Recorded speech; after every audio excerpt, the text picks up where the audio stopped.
Hello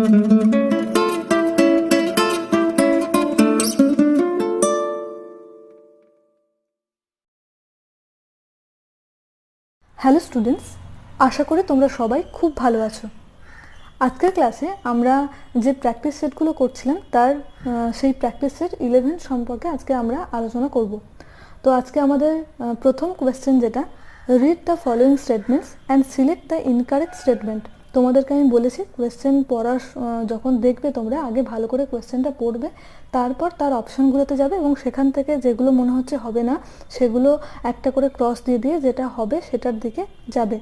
তো এখানে দেখো বলেছি যেটা প্রথমে আমাদেরকে চোখ রাখতে হবে, যেটাকে তোমরা আন্ডারলাইন করে রাখবে, যে ইনকারেক্ট স্টেটমেন্ট বলেছে।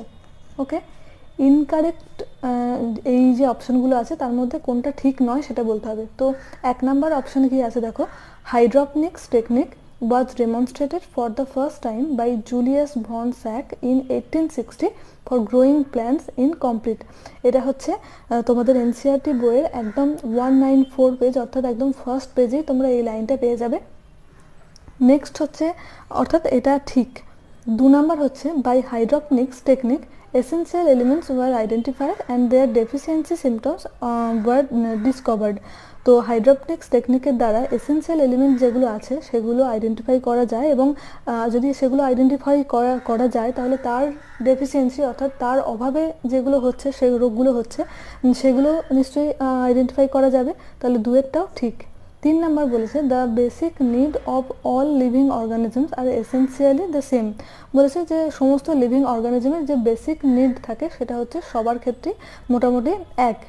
নেক্সট 4 নাম্বার বলেছে যে essential elements are divided into 2 broad categories based on their qualitative requirement. তো এসেন্সিয়াল এলিমেন্টগুলোকে দুভাগে ভাগ করা যায়, তাদের কোয়ালিটেটিভ রিকোয়ারমেন্টসের ওপর নয়, এটা হচ্ছে কোয়ান্টিটেটিভ হবে। এটা কোয়ালিটেটিভটা হবে না, এটা হবে কোয়ান্টিটেটিভ। তাহলে এখানে ইনকারেক্ট স্টেটমেন্ট কোনটা? এটা হচ্ছে অপশন ডি। তো এখানে যেগুলো আছে সেগুলো এনসিইআরটি বই থেকে আমি তোমাদের একবার দেখিয়ে দিই। তোমাদের এনসিইআরটি বইয়ের একদম ফার্স্ট পেজ 194 পেজে দেখবে তোমরা এই জিনিসটা পাবে, যেখানে দেখো এখানে লেখা আছে, in 1860 Julius von Sachs, a prominent German botanist, demonstrated for the first time the plants could be grown to maturity in a defined nutrient solution in complete absence of soil। মানে মাটি বা সয়েল ছাড়াই একটা defined nutrient সলিউশনের মধ্যেই গাছটা বৃদ্ধি পায় এবং সেখান থেকে ম্যাচিউরিটি হয়, অর্থাৎ পরিপূর্ণ হয়। তো সেই কন্ডিশনটাকেই বলা হচ্ছে হাইড্রোপনিক্স। অর্থাৎ হাইড্রোপনিক্স মানে হচ্ছে মাটি ছাড়াই একটা নিউট্রিয়েন্টের মধ্যে প্ল্যান্টের বেড়ে হয়ে ওঠার পদ্ধতিটাকেই বলা হচ্ছে হাইড্রোপনিক্স। ওকে, আর নেক্সট আমরা যেটা বলেছিলাম যে এসেন্সিয়াল এলিমেন্ট যেগুলো আছে সেগুলোকে এটা ডিফাইন্ড করা যায়, সেটা দেখো এটা 195 পেজে তোমরা পেয়ে যাবে। The requirements of the element must be specific. মানে যে এলিমেন্টগুলো আছে সেগুলো হচ্ছে স্পেসিফিক, এবং এটা কি বলেছে যে ডেফিসিয়েন্সি অফ ওয়ান এলিমেন্ট, যে যদি এলিমেন্টগুলোকে আইডেন্টিফাই করা যায় তাহলে তার ডেফিসিয়েন্সি বা তার অভাবে কি রোগগুলো হচ্ছে সেটাও কিন্তু এখান থেকে বলা যাবে। নেক্সট আমরা যেটা বললাম সেটা হচ্ছে, দেখলাম যে তোমার এটার কোয়ালিটেটিভ আর কোয়ান্টিটেটিভের ব্যাপারটা। তো এটা তোমরা পেয়ে যাবে 16 পেজের একদম প্রথম দিকে।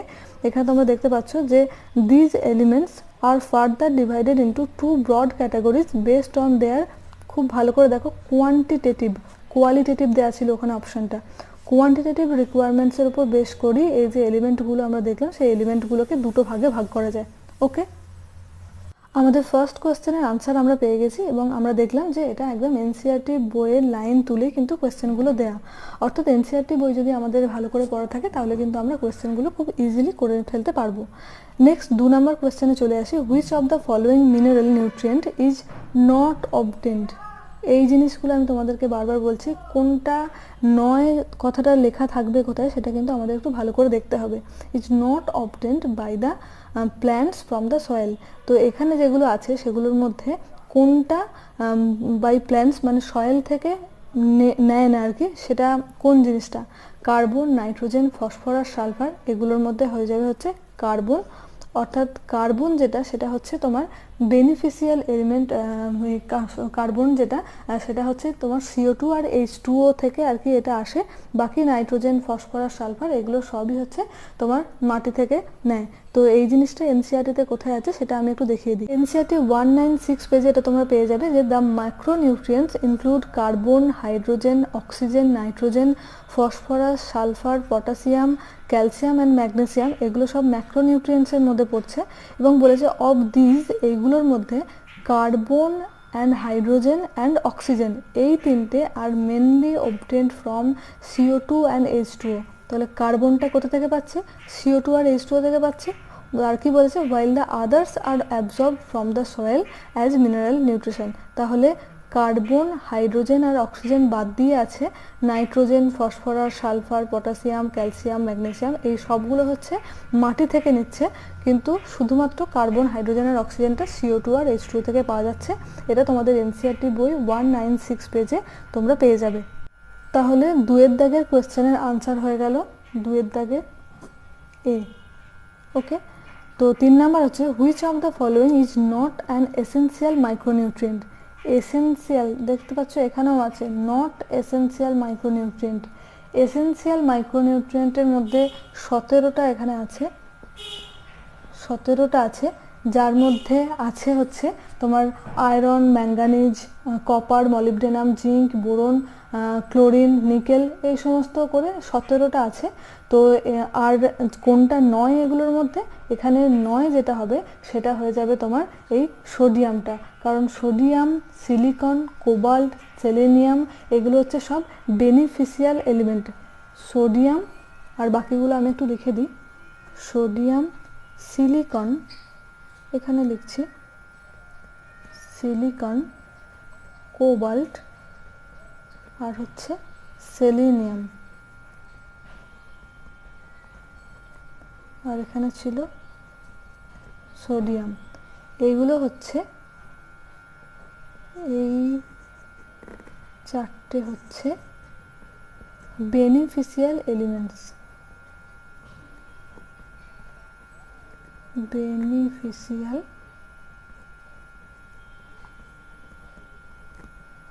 এলিমেন্টস দেখা যাচ্ছে নিশ্চয়ই? বেশ, তাহলে কোনটা এসেন্সিয়াল মাইক্রোনিউট্রিয়েন্ট নয়? এগুলোর মধ্যে হয়ে যাবে সোডিয়াম। বেশ, আজকের যে আমরা কোয়েশ্চেন সেটটা করবো সেটা হচ্ছে মেনলি মিনারেল নিউট্রিশন অর্থাৎ খনিজ পুষ্টি যে বলে যে চ্যাপ্টারটা আছে সেখান থেকে। তো নেক্সট আমরা চলে আসি 4 নাম্বার কোয়েশ্চেনে। Plants absorb nitrogen as nitrate, nitrite, ammonium ion নাকি অল অফ দিজ? তো এখানে যেটা আনসার হয়ে যাবে সেটা হচ্ছে অল অফ দিজ। এটা তোমাদের এনসিইআরটি 197 পেজে পেয়ে যাবে। এনসিইআরটির 197 পেজে পেয়ে যাবে।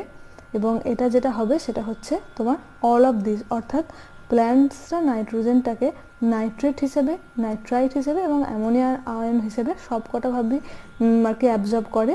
তো এটার আনসার হয়ে যাবে ডি। ওকে, তোমরা 197 পেজে একটুখানি দেখে নিও, দেখবে এটাই লেখা আছে। ওকে, নেক্সট আমরা চলে আসি 5 নাম্বারে। 5 নাম্বার কোয়েশ্চেন আছে dash is a constituent of the ring structure of chlorophyll. Ring structure of ক্লোরোফিলের কনস্টিটিউয়েন্ট কোনটা? যেটা helps to maintain the ribosome structure. এবং এখানে যে জিনিসটা হবে এগুলোর মধ্যে সেটা আবার হেল্পস করছে টু মেনটেন দ্য রাইবোজোমের স্ট্রাকচারটাকেও। তো এখানে যে আনসারটা হয়ে যাবে সেটা হয়ে যাবে ম্যাগনেসিয়াম। আমরা জানি ক্লোরোফিলের সংকেত লেখার সময় সেখানে Mg থাকে, তো এখানে আনসারটা হয়ে যাবে ম্যাগনেসিয়াম। ওকে, এবং তোমরা এনসিইআরটি বইয়ের 197 পেজ খুললে এখানে যে ম্যাগনেসিয়াম আছে সেখানেই তোমরা দেখতে পাবে যে magnesium is a constituent of the ring structure of chlorophyll and helps to maintain the ribosome structure. একদম এই লাইনটা তুলেই কোয়েশ্চেনটা দেওয়া হয়েছিল। ওকে, 6 দাগের কোয়েশ্চেনটা আছে match the column 1 and column 2 and select the correct option. তো এখানে যেগুলো আছে তার মধ্যে কোন এগুলো ম্যাচ করতে হবে এবং সেখান থেকে দেখতে হবে যে কোনটা এগুলোর মধ্যে ঠিক। তো এখানে যেগুলো আছে সেখান থেকে একটুখানি যদি আমরা দেখি তাহলে কোনটা হবে তোমরাও একটু দেখো। Magnesium, iron, calcium, potassium, boron আর হচ্ছে কপার। তো এখানে প্রথমেই আমরা যেটা দেখব সেটা হচ্ছে ম্যাগনেসিয়াম। যেটা ম্যাগনেসিয়ামটা কিসে সাহায্য করছে? এগুলোর মধ্যে নিউক্লিক অ্যাসিড সিনথেসিস, ম্যাগনেসিয়ামটা হচ্ছে নিউক্লিক অ্যাসিড সিনথেসিসে সাহায্য করছে। এটা আমরা এনসিইআরটি বইয়ে পেয়ে যাব, আমি তোমাদেরকে দেখিয়েও দেবো। তারপর যেটা আমরা দেখব সেটা হচ্ছে যে আয়রন যেটা, সেটা কিসে সাহায্য করছে, সেটা হচ্ছে তোমার chlorophyll synthesis, chlorophyll formation. Iron যেটা সেটা সাহায্য করছে হচ্ছে ক্লোরোফিল ফর্মেশনে। ওকে, তাহলে এখানে কি হলো, A2 এটা একটা হতে পারে। আর হচ্ছে B5, বি এর এখানে নেই, B5 এটাতেও নেই, এখানে A2 আছে, B5 আছে। আচ্ছা, তাহলে দুটো যখন মিলছে তাহলে এই অপশানটা হওয়ার চান্স বেশি। বাকিগুলো একটু মিলিয়ে নিই। বাকিগুলোর মধ্যে ক্যালসিয়াম যেটা, ক্যালসিয়ামটা সাহায্য করে হচ্ছে এখান থেকে যেটা হবে, ক্যালসিয়ামটা মাইটোটিক স্পিন্ডল ফর্মেশনে সাহায্য করে, formation of mitotic spindle. CA যেটা সেটা হচ্ছে মাইটোটিক স্পিন্ডল ফর্মেশনে সাহায্য করছে। ওকে, নেক্সট আছে পটাশিয়াম যেটা, সেটা সাহায্য করে হচ্ছে তোমার ওপেনিং অ্যান্ড ক্লোজিং অফ স্টোমাটাতে সাহায্য করছে। এটা কি এখানে আছে? Opening and closing of stomata এখানে নেই। আচ্ছা, এখানে ডি এর দাগের কোনো অপশান নেই। আচ্ছা বেশ, তারপরে হচ্ছে বোরন যেটা, সেটা হচ্ছে তোমার সাহায্য করছে পোলেন জার্মিনেশনে, এটা হচ্ছে পোলেন জার্মিনেশনে সাহায্য করে। ওকে, তার মানে এখানে কি কি পেলাম, A2, এটা 2, বি এরটা 5, তারপরে ই হচ্ছে 6। আচ্ছা, এই অপশানটাই একদম হবে, আমরা দেখতে পেয়ে গেলাম। আর একটা জিনিস মিলিয়ে নিই, সেটা হচ্ছে F3, সিইউটা সেটা হচ্ছে ওভারঅল মেটাবলিজম ইন প্ল্যান্টসের ক্ষেত্রে সাহায্য করছে। ওকে, তাহলে আমাদের আনসার হয়ে যাবে 6 দাগের ডি। ওকে, 6 দাগের যে কোশ্চেনটা আমরা করলাম সেটা এনসিইআরটি বই থেকে আমরা একটু মিলিয়ে নেব শুধু।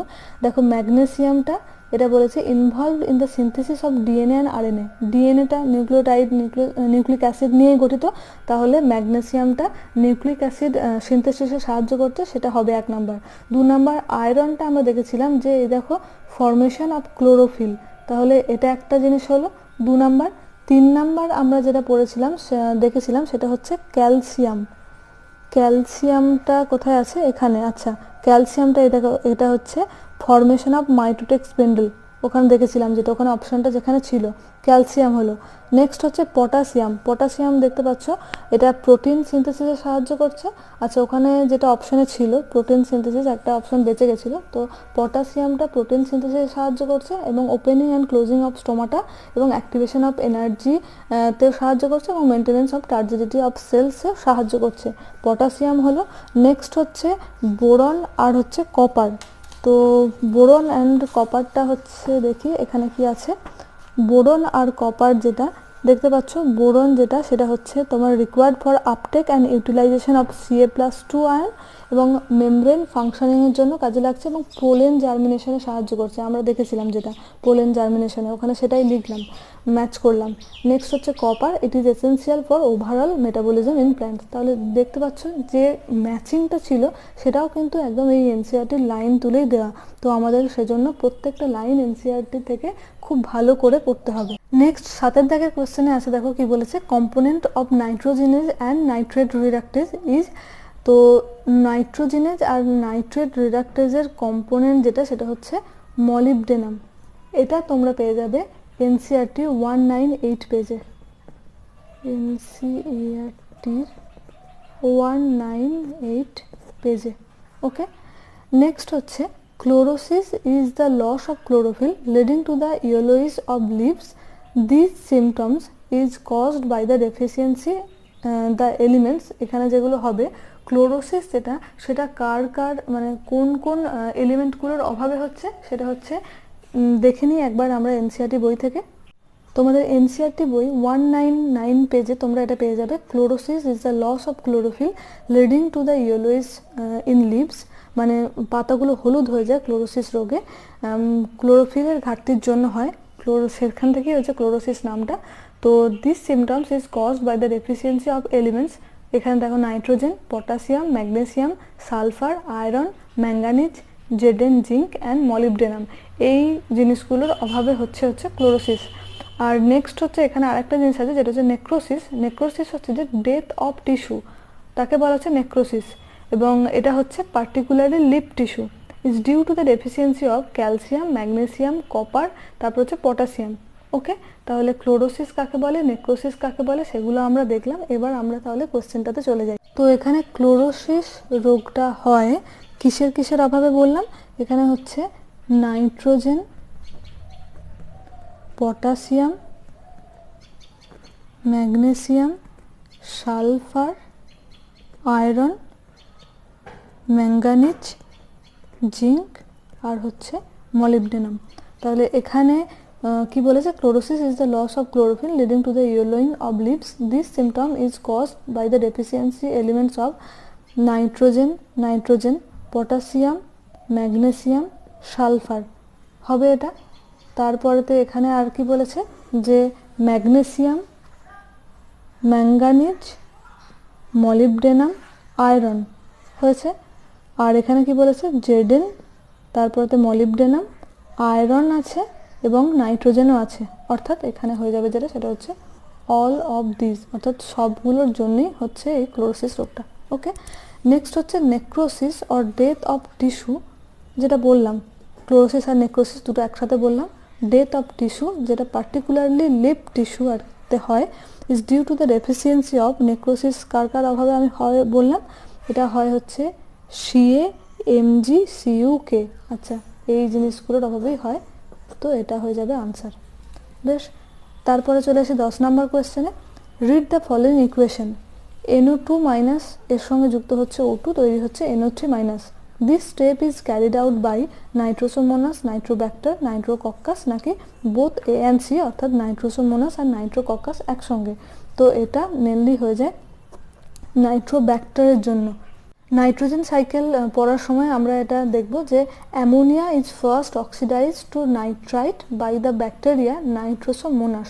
ওকে, তাহলে নাইট্রোসোমোনাস ব্যাকটেরিয়ার জন্য প্রথমেই দেখতে পাচ্ছ অ্যামোনিয়াটা অক্সিজেনের সঙ্গে যুক্ত হয়ে তৈরি করছে নাইট্রাইট। নেক্সট নাইট্রোসোমোনাস অ্যান্ড নাইট্রোকক্কাসের জন্য এটা তৈরি হচ্ছে অ্যামোনিয়াম থেকে হচ্ছে নাইট্রাইট। নেক্সট দেখো the nitrite is further oxidised to nitrite, নাইট্রাইটটা হচ্ছে nitrate with the help of the bacterium Nitrobacter. এই যে নাইট্রাইট ছিল তার সঙ্গে O2 যুক্ত হচ্ছে, অক্সিডাইজড হচ্ছে, দিয়ে তৈরি হচ্ছে নাইট্রেটে। এটাই আমাদের কোশ্চেনটা ছিল।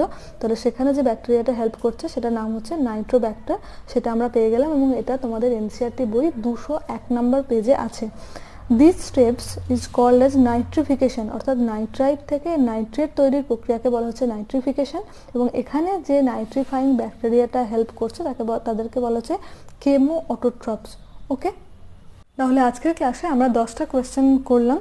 এখান থেকে যদি তোমাদের কিছু বুঝতে অসুবিধা হয় তাহলে তোমরা অবশ্যই আমাকে কমেন্ট করে জানাতে পারো, বা আমাদের ভিডিওর নিচে ডেসক্রিপশন বক্সে আমাদের টেলিগ্রাম চ্যানেলের লিঙ্ক দেওয়া থাকে, সেখানেও তোমরা জয়েন হয়ে তোমরা জানাতে পারো। ওকে, দেখা হবে পরের ক্লাসে নতুন ভিডিও নিয়ে। ততদিন সবাই খুব ভালো থেকো।